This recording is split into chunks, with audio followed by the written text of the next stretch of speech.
Hello everyone, this is Sumangal Sakarbar and you are watching English Way Academy. The Happy Prince इस chapter का part 4 हम आपके पास लेके आए हैं। अभी तक की स्टोरी में हमने देखा है कि क्या हुआ है। इसमें हैप्पी प्रिंस के पास वापस लौट के आता है स्वेलो और स्वेलो बता देता है कि क्या क्या हुआ है। उसकी दोनों आंखें निकाली जा चुकी हैं, एक प्ले राइट को दे दी गई है और एक आंख को दे दिया गया है एक मैच गर्ल को। इसके साथ ही रूबी को निकाल कर दिया गया है एक बुनकर को। इसके बाद में क्या होता है आगे स्टोरी को देख लेते हैं। उसने कहा है यहाँ पर स्वेलो ने कि आपकी दोनों आंखें निकल चुकी हैं, तुम अंधे हो चुके हो। हैप्पी प्रिंस से बोल रहा है, इसलिए मैं आपके साथ हमेशा रहूँगा।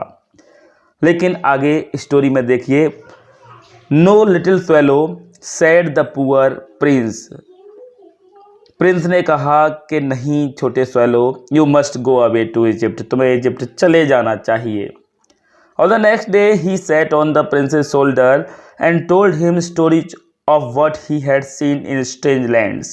He told him of the red ibis who stand in long rows on the banks of Nile and catch goldfish in their beaks, of Sphinx who is as old as the world itself and lives in the desert and knows everything of the merchants who work slowly by the side of their camels and carry amber beads in their heads, of the king of the mountains of moon, who is as black as ebony and worship a large crystal of a great green snake that sleeps in a palm tree and has 20 priests to feed it with honey cakes, and of a Pyzimes who sail over a big lake, a large flat levels, and are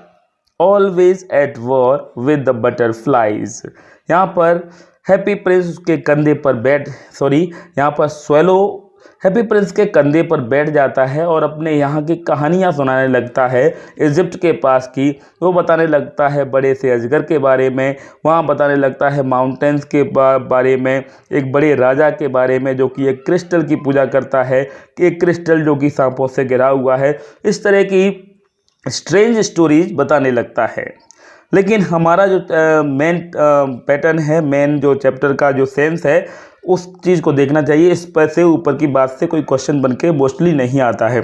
आगे देखेंगे, आगे के paragraph में कहा है, dear little swallow said the prince. Prince ने कहा कि प्रिय छोटे swallow, you tell me of marvellous things but more marvellous than anything is suffering of man and women. वो कहता है कि प्रिय स्वेलो, तुमने मुझे बहुत अच्छी कहानियाँ, अच्छी बातें सुनाई, लेकिन सबसे अच्छी बातें वो होती हैं महिला और पुरुष और मनुष्य की पीड़ाओं से बड़ी कोई परेशानी और या कोई मार्वलस कहानी नहीं हो सकती। There is no mystery so great as misery. Misery यानी कि दयनीयता, मिस्ट्री यानी कि रहस्य। दयनीयता से बड़ा कोई रहस्य नहीं होता। फ्लाई ओवर माई सिटी, मेरी शहर से ऊपर गुजरो, little swallow, and tell me what you see there, और मुझे बताओ तुम्हें वहाँ क्या दिखाई देता है। So the swallow flew over the great city and saw the rich making merry in their beautiful houses while the beggars were sitting at the gates. He flew into dark lanes and saw the little white faces of starving children looking out lifelessly at the black streets. Under the archway of bridges, two little boys were lying on one another's arms to try to keep themselves warm. How hungry we are, they said. You must not lie here, shouted the watchman, and they wandered out in the rain.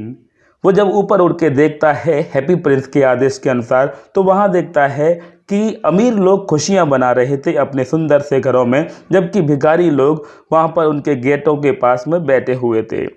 वह नीचे एक dark अंधेरी गलियों से गुजरता है, उसके ऊपर से गुजरता है। वो देखता है भूखे मरते हुए बच्चों के सफ़ेद पड़ते हुए चेहरों को देखता है, जो कि निर्जीव से पड़े हुए हैं, अंधेरी सी गलियों में पड़े हैं। एक अंधेरी सी गली के पास दो छोटे से बच्चे एक दूसरे से चिपक कर बैठे हुए हैं, एक दूसरे से गले मिलकर बैठे हुए हैं, अपने आप को वार्मनेस गर्मी देने की कोशिश कर रहे हैं और वो बात कर रहे हैं हम कितने भूखे हैं। तभी वहाँ पर उस महल का, उस बड़े घर का वॉचमैन आता है और कहता है कि तुम्हें यहाँ नहीं लेटना चाहिए। वॉचमैन ने ये चिल्लाकर कहा और वो बारिश में ही बाहर भटकने लगते हैं। Then he flew back and told the prince what he had seen. फिर वो उड़ के चला जाता है और बता देता है राजकुमार को जो उसने देखा। I am covered with fine gold, said the prince. Prince ने कहा कि मैं सुंदर सोने से ढका हुआ हूँ। You must take it off leaf by leaf. तुम पत्ता पत्ता करके मेरे सोने के पत्तों को ले जाओ and give it to my poor, और मेरे बच्चों को, मेरे गरीब लोगों को दे देना। The living always think that gold can make them happy. जीवित लोग हमेशा ये सोचते हैं कि सोना उन्हें खुश कर सकता है। Leaf after leaf of the fine gold the swallow picked up. सुंदर अच्छे सोने के पत्ते दर पत्ते कर स्वेलो ने तोड़ लिए। Till the happy prince looked quite dull and grey, जब तक कि हैप्पी प्रिंस बहुत ज़्यादा नीरस और ग्रे नहीं दिखने लगा। Leaf after the leaf of the fine gold he brought to the poor. एक एक पत्ता करके उसने गरीबों को दे दिया। And the children's faces were rosier and they loved and played games in street. अब बच्चों के चेहरे लाल पड़ गए और वो खेलने लगे। We have bread now, they cried. वो चिल्ला कर कहने लगे कि अब हमारे पास ब्रेड है, रोटी है। देन द स्नो केम। फिर बर्फ़ गिरने लगी। And after the snow came the Frost. और बर्फ़ गिरने के बाद फिर बर्फीला तूफान होने लगा। The street looked as if they were made of silver. गलियाँ ऐसे दिखने लगीं जैसे कि सोने सिल्वर की, चांदी की बनी हुई हैं। They were so bright and glistening. इतनी चमक रही थी। Long icicles like crystal daggers hang down from the eaves of houses. ऐसा लग रहा था शाम के समय में कि उनके अमीर लोगों के घर से क्रिस्टल रत्न जो होता है हीरे की तरह कुछ चमक रहा हो जब उनकी लाइट जलती थी। Everybody went about first and the little boys wore scarlet caps and skated on the ice. हर कोई बातें और खुशियाँ बना रहा था और छोटे बच्चे अपने ऊपर सिर पर कैप लगाकर स्केटिंग कर रहे थे बर्फ पर। The poor little swallow grow colder and colder. बेचारे छोटे स्वेलो को ठंड और ज़्यादा लगने लगी। वो ठंडा और ठंडा होने लगा। But he would not leave the happy Prince. लेकिन उसने हैप्पी प्रिंस को नहीं छोड़ा। He loved him too well. वो उसे बहुत प्यार करने लगा। He picked up crumbles outside the baker's door. एक बेकर के दरवाजे से उसने कुछ कोयले की जली हुई राख ली। When the baker was not looking, जब बेकर उसे नहीं देख रहा था। And tried to keep himself warm by flapping his wings, और अपने पंखों को फड़फड़ाते हुए अपने आप को गर्माहट देने की कोशिश करने लगा, उस आग के सामने तापने की कोशिश करने लगा। But at last he knew that he was going to die. लेकिन अंततः उसे पता चल गया कि मैं मरने वाला हूँ। He had just strength to fly up to keep the prince's shoulder once more. उसने जैसे तैसे करके ताकत लगाकर इतना जोर से उड़ने की कोशिश की कि जैसे तैसे वो हैप्पी प्रिंस के कंधे पर पहुंच जाए। गुड बाय डियर प्रिंस, ही मर्मर्ड। वो बड़बड़ाया, गुड बाय प्रिय Prince, will you let me किस योर हैंड। क्या मैं तुम्हारे हाथ को किस कर लूँ। I am glad that you are going to Egypt at last. मुझे खुशी है कि तुम अंततः इजिप्ट जा रहे हो। Little swallow said the prince. Prince ने कहा, you have stayed too long here. तुम यहाँ बहुत रुक लिए। But you must kiss me on the lips for I love you. लेकिन तुम मेरे होठों पर किस कर सकते हो क्योंकि मैं तुम्हें बहुत प्यार करता हूँ। It is not to Egypt that I am going. मैं इजिप्ट नहीं जा रहा। Said the swallow. स्वेलो ने कहा, I am going to the house of the death. मैं मृत्यु के घर में जा रहा हूँ। Death is the brother of sleep, is he not. मृत्यु नींद का भाई है ना। And he kiss the happy prince on the lips, और उसने हैप्पी प्रिंस को होठों पर किस किया। And fell down dead eight his feet, और उसके पैरों पर मर गया। At that moment a curious crack sounded inside the statue, उसी क्षण एक अजीब सी चटकने की आवाज़ मूर्ति के अंदर से आई। As if something had broken, जैसे कि कुछ टूट गया हो। The fact is that the leaden heart had snapped right into two. असल बात ये थी कि लीड का बना हुआ दिल उसके दो टुकड़े हो चुके थे। It certainly was a dreadfully hard frost, वास्तव में ये बहुत ज़्यादा कठोर तूफान था। Early the next morning the mayor was working in the square below in company with the town councillor. अगले ही दिन सुबह अर्ली मॉर्निंग में मेयर टाउन काउंसलर के साथ में वहाँ से गुजर रहा था। As they passed the column, जब वे उस कोने से गुजरे, he looked up at the statue, mayor ने मूर्ति की तरफ देखा और कहने लगा, डियर मी, अपने आप से, प्रिय मैं, how shabby the happy prince looks, he said, उसने कहा, हैप्पी प्रिंस कितना नीरस दिख रहा है। How shabby indeed, cried the town councillor, town councillor ने भी उसके हाँ में हामी भरते हुए कहा कि हाँ, वास्तव में कितना नीरस है। Who always agreed with the mayor, वो हमेशा एग्री के साथ वो हमेशा मेयर के साथ में एग्री हुआ करते थे। And they went up to look at it, और वे सब उसे देखने के लिए ऊपर गए। The ruby has fallen out of the sword, तलवार से रूबी गिर गया है।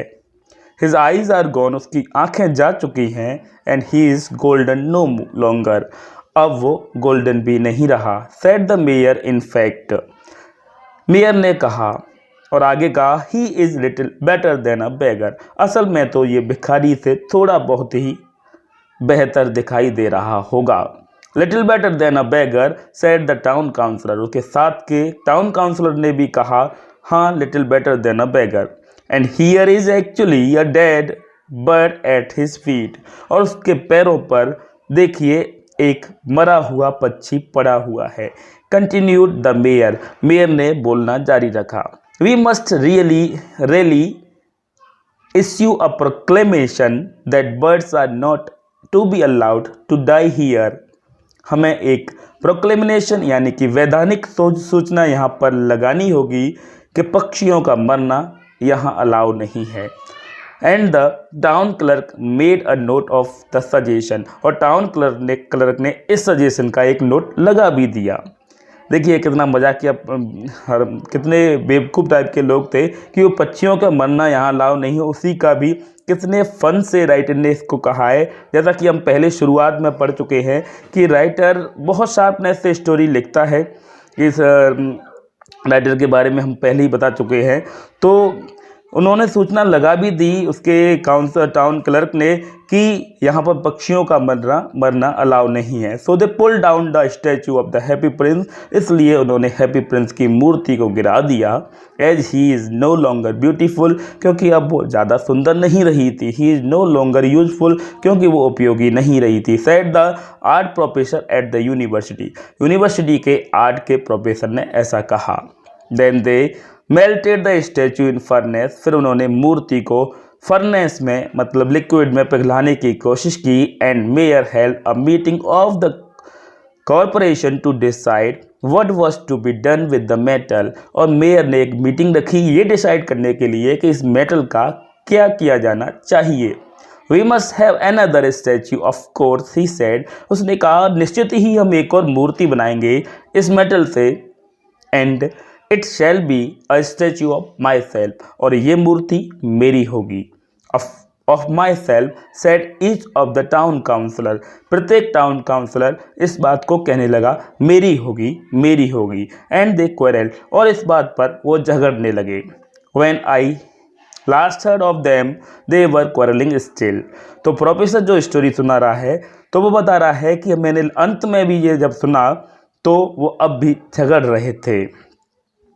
What a strange thing, कितनी अजीब बात है, said the overseer of the workmen at the foundry, जहाँ पर उस मेटल को पिघलाया जा रहा था वहाँ पर उसने कहा, उस वर्कमैन उस काम करने वाले आदमी ने कहा, कितनी अजीब बात है, this broken lead heart will not melt in furnace, ये लीड का दिल पिघल नहीं रहा, we must throw it away, हमें इसे फेंक देना चाहिए, so they threw it in the dust heap, इसलिए उन्होंने कचरे के ढेर पर उसे फेंक दिया, where the dead swallow was also lying, जहाँ पर मरा हुआ पक्षी भी पड़ा हुआ था। Bring me the two most precious things in the city, said God to one of his angels, अपने एक देवदूत से भगवान ने कहा कि नीचे से वो दो प्रीसियस कीमती चीज लेके आओ, and angel brought him the leaden heart and the dead bird, और वो देवदूत जाकर वो दिल, उसका डेड हार्ट बर्ड, जो मरा हुआ पक्षी था वो, और उसका टूटा हुआ पक्षी का, हैप्पी प्रिंस का टूटा हुआ दिल लेकर पहुंच गया। You have rightly chosen, said God, भगवान ने कहा तुम सही सही चुनकर लाए हो।